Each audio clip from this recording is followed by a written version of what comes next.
What's going on, everybody? It's Nick State, and I'm bringing you the first video after, of course, the video I made yesterday talking about how I'm going to make changes to this channel. And the first video I want to make is me talking about the new trailer that's released for the Dragonball Daima. This is trailer 2. I have not actually watched any of the trailer yet so far. I don't even know what it's about. I do know it shows a couple of brand new characters that we're going to see. Whether they're important or not, I don't know. So I want to watch it with you guys first, give a genuine reaction to it, and then, go back through little by little, talk about things that I liked about it, what I'm hoping forward, what I like to see so far, etc., etc. So let's get on to that. I'll go ahead and put this on so I can hear.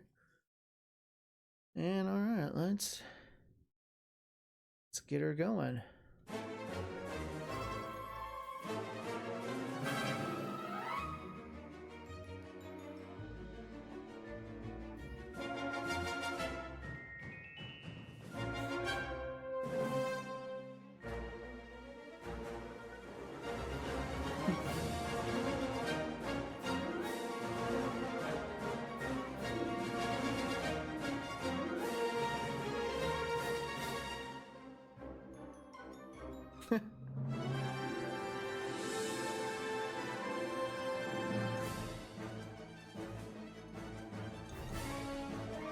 How it pulls back.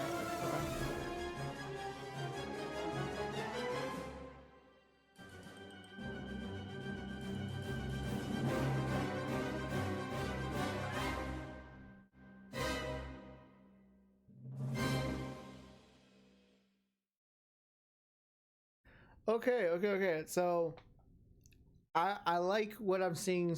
I'm liking that. I really am. I'm a big fan of original Dragon Ball.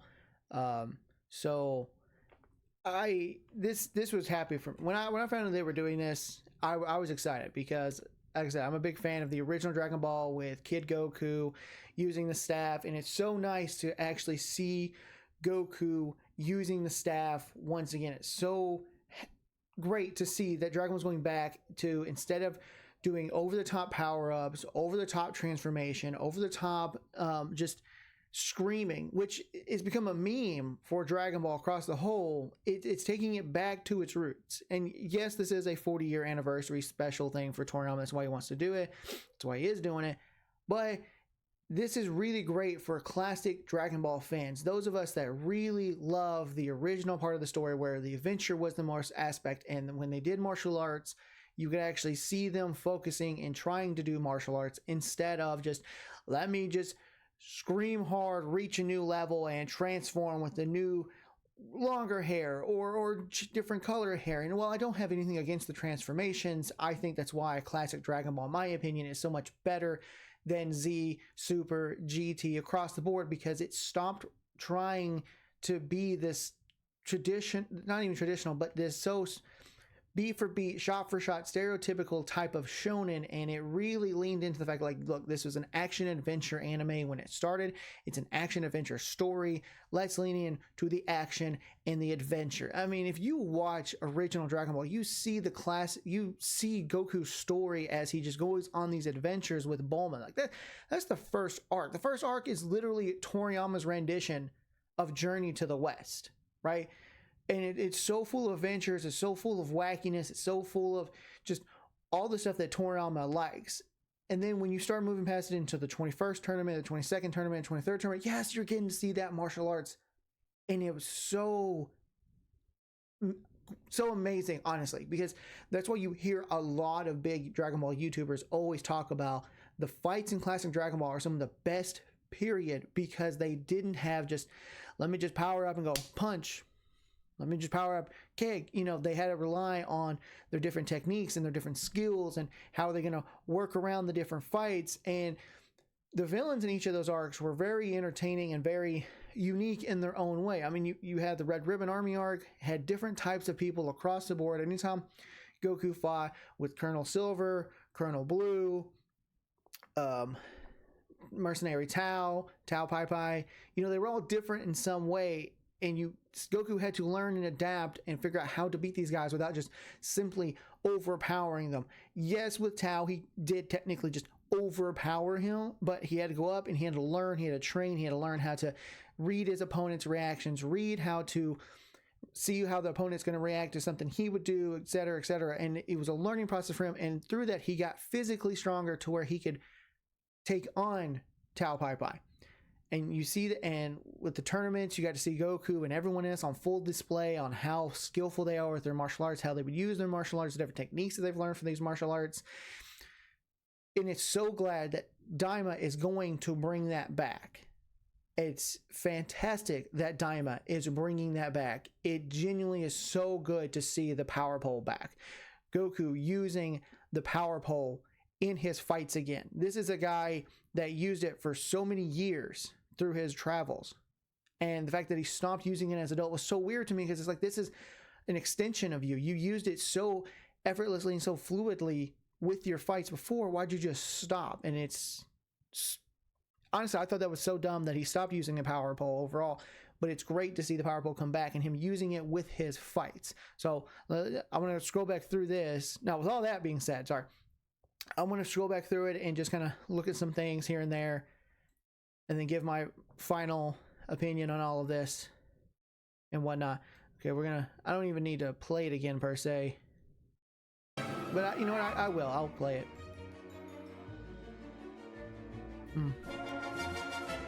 First off, the animation looks incredible. Like, if this is the animation it's going to stay with for the rest of this series, and hopefully when they do inevitably bring back the next half of Super, if you can give me this animation, I'm golden. Like, this animation is so clean compared to what Super gave us in the beginning, and it looks so, honestly, just it looks so good to see.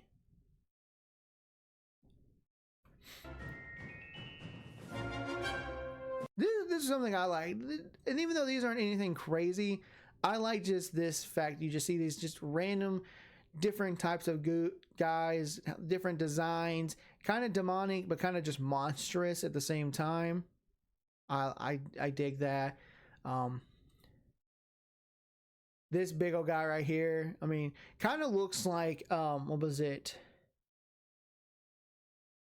Drum, Demon King Piccolo's kid, Drum. Obviously, you know, like, not exactly, but just that's how I'm getting with the wings, the bigger build, the size of him. Obviously, he doesn't have the dragon head, and this is definitely meant to be more of a demon or maybe just a random goblin looking monster.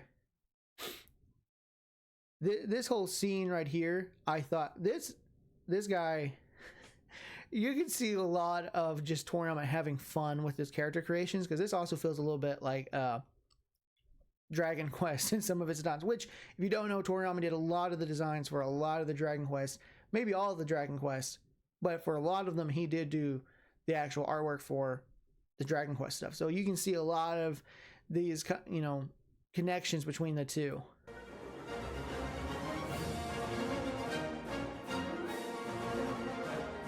This whole fight, that whole fight right there,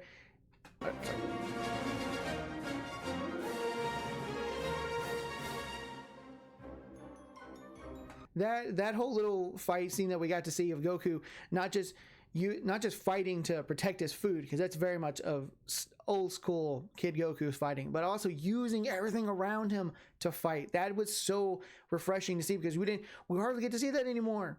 It's just Goku trying to punch things, and I'm so sick of seeing that, when I know Goku, when he was younger, would actually use the stuff around him to fight as well. It's so good to see this back. I mean, well, let me go back just a little bit here. Those are like pod lids to fight this guy. Does he need to? No, probably not. He probably could just easily overpower him, but he's like, I'm going to use it. They're right here. And so he uses the pot lids as weapons, uses them to smack him in the head. Very much of the old school vibe of Kid Goku back from the classic era. I'm so excited for this series. I hope it's good. I really do. Like, obviously, you can say it's really just a love letter to his series overall. And if that's all it truly is in the end, it was just making this to be a love letter for 40 years of this series, that is perfectly fine with me, even if it has nothing to do with Super, which, of course, there's other videos saying that it does tie in with the timeline of Super Summer. But even if in the end they decide, no, it's just, I wanted to make this to have fun with it. God, he's having fun with it, and I'm all here for it just for this.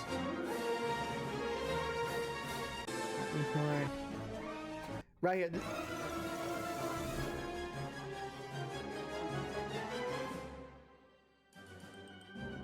Yes, wiping out the dudes using the Powerball.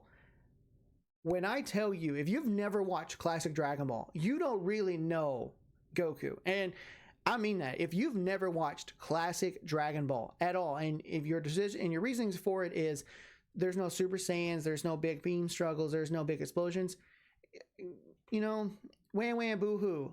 Don't call yourself a Dragon Ball fan if you won't watch part of the series, especially the part of the series that started the series. Without classic Dragon Ball, there is no Dragon Ball Z, there is no Super, there is no GT, okay? So if you won't watch classic Dragon Ball solely because there's no big Super Saiyan transformations or there's no big beam struggles, get the hell out of here.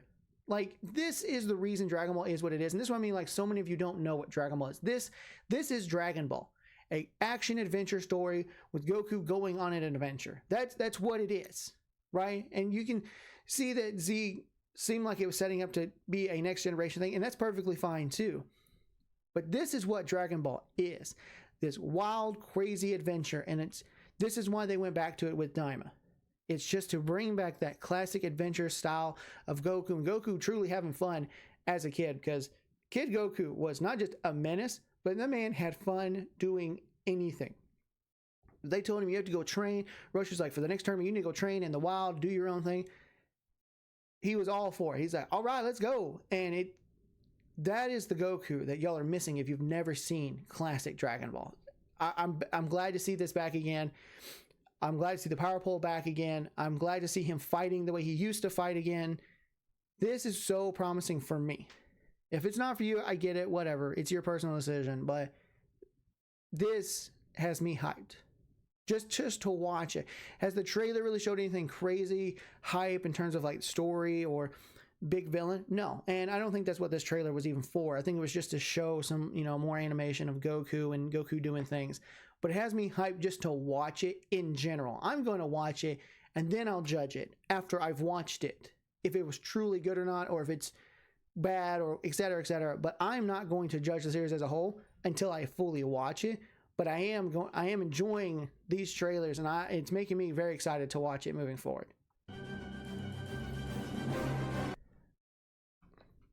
That's it, really. There's nothing more to it. I'm excited. I really am. I've said it a million times. I'm excited for it. Let's wait to see what this show really has for us as the Dragon Ball fans before we really start saying something. And if you're so upset that they didn't give you Dragon Ball Super 2, I think you really need to go and understand how animation works, how time and production schedules work, how long it takes in the pre-production, post-production, and all of that time works. You really need to look into it, because legitimately they would not be able to really create a new series without catching up to Toritaro. If Toritaro released stuff weekly, then you might have a better argument. But because he only releases one chapter a month, it takes him 2 years just to get through 24 chapters, where for most mangaka, that's 3-4 weeks, right? Like, that's just a couple of months. Half a year, they're already done with 24 chapters. They can, if they set up arcs that are 24 chapters long, most mangas are doing that within a year. They're doing 2 arcs a year, and it takes Toriyama 2 years just to do a single arc. So they would catch him so much faster, and then they have to go on hiatus again to give him enough time to work on new stuff, and we'd be back in the same position we're in now. So stop the whining, stop the complaining, stop the bitching, really, because without this, we'd be having nothing whatsoever without this. Again, like I said, regardless if this has any connective tissue in the end to Dragon Ball Super or the Dragon Ball story, or it's solely just Toriyama saying, my series is about to reach 40 years. It's 40 years this year. I believe in March it'll be a full 40 years. I want to do this for the fans. I want to do this for myself. And I want to celebrate 40 years of this. I will gladly take this over waiting another 2 to 3 years for Toritaro to figure out how much more he wants to write. So then we have enough anime to actually make before we basically inevitably catch him. You guys really have got to stop being such whiny, entitled little shits in this fandom, because so many of you don't really know crap, and you just talk a bunch of mad game because you put it on and you're like, I'm a fan, I watch it. You don't really watch it. You put it on and then you say you watch it, but you're not really paying attention.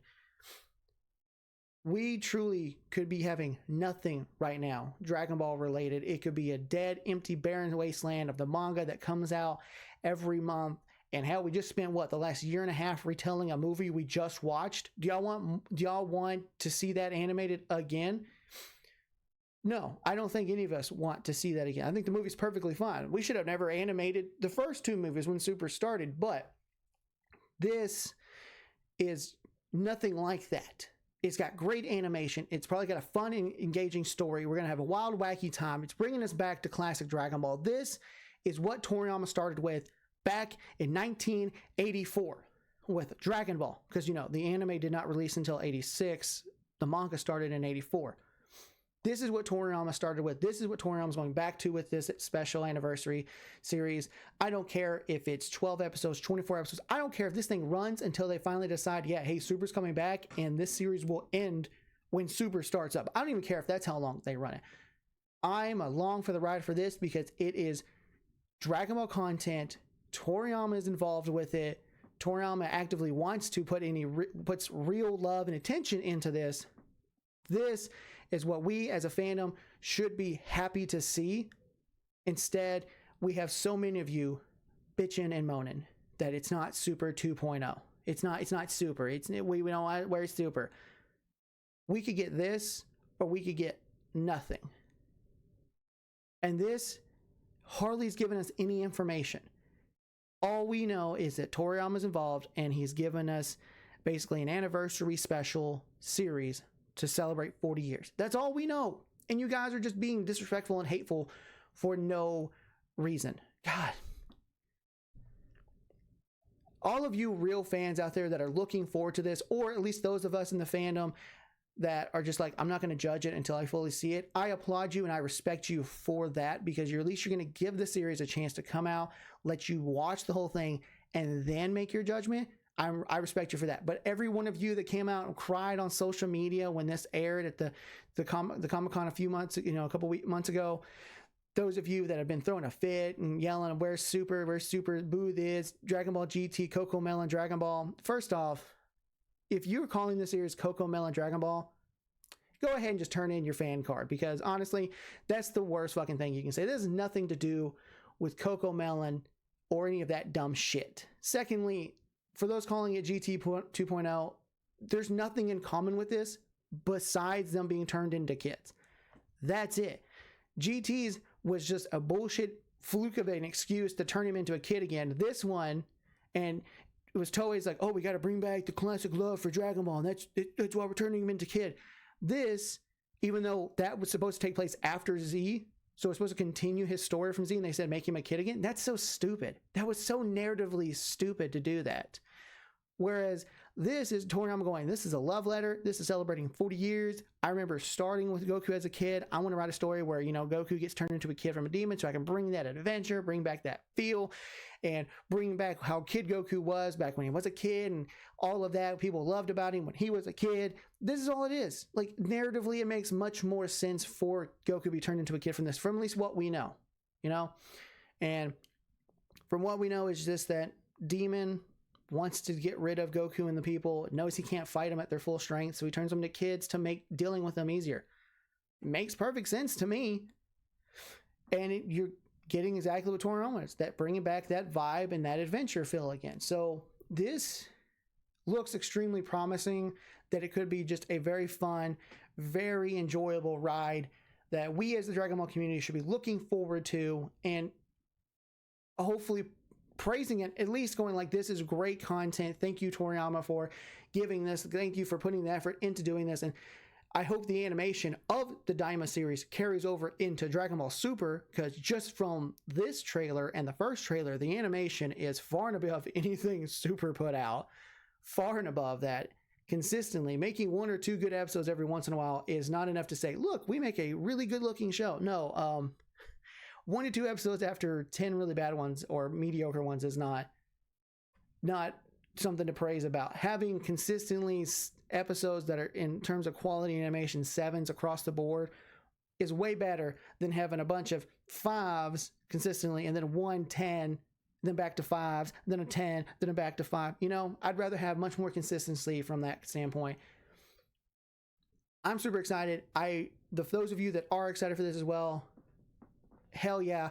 For those of you that want to shit on this and hate on this, hey, you can turn in your Dragon Ball fan card and go back to watching your 90s dub, which is highly inaccurate and highly just redundant, and you can stay in the past. You can stay in the past. You really can. It's fine. This is truly just a love letter to the Dragon Ball series that Toriyama wants to give us, and we should all watch it and genuinely give it a full run through before we truly give our opinions on it. But I know a good chunk of you who are hating on it now are probably going to be glazing it all over when it comes out, because you're like, oh my God, it's so incredible. And most of us, like me, will probably call you out and say, didn't you hate on it when you saw a trailer? You weren't hyped for it. Now you're hyped for it? Yeah. Hypocrites across the board. I'm not a hypocrite. I love this series, but I will call out Dragon Ball when it's not good. And right now I know nothing about this. I can't say that it's not good. I love original Dragon Ball, so the aspect of it bringing back to adventure and going out and doing stuff, Goku, even though Goku's a kid, again, I probably wouldn't have said make him a kid, but whatever, I'll roll with this, bringing back the Kid Goku vibes, bringing back the adventure, bringing back the use of martial arts instead of just power-ups and transformations. I'm all here for it. I cannot wait till later this year. I can't wait for, if they do release another trailer, I can't wait for that trailer to release. And lastly, I cannot wait to cover week to week these episodes, or if they drop them in batches. I don't know. I don't even know that yet either. I'm just looking forward to talking about this series episode to episode and sharing my love of Dragon Ball with you guys and enjoyment of the series, or maybe not enjoyment of the series. We'll have to wait until we get there, right? We'll have to wait until we get there to really know if it's good or not. But I am so excited to see what comes next. I'm so excited to see next. I'm ready to see it. I will happily give this the benefit of the doubt until I fully see it. As fans, we should come together and praying that this does phenomenal instead of hating on it. We should want this to do good instead of hating on it. But I know only a small portion of the fandom is truly like that. The rest of y'all are a bunch of hypocrites and a bunch of haters for no reason. But whether the next trailer, whether we get another trailer or not, or there's nothing regarding Daima that comes out until the series release, I'll be here talking about it. I can't wait to talk to you guys more about it more then. But catch you later, guys.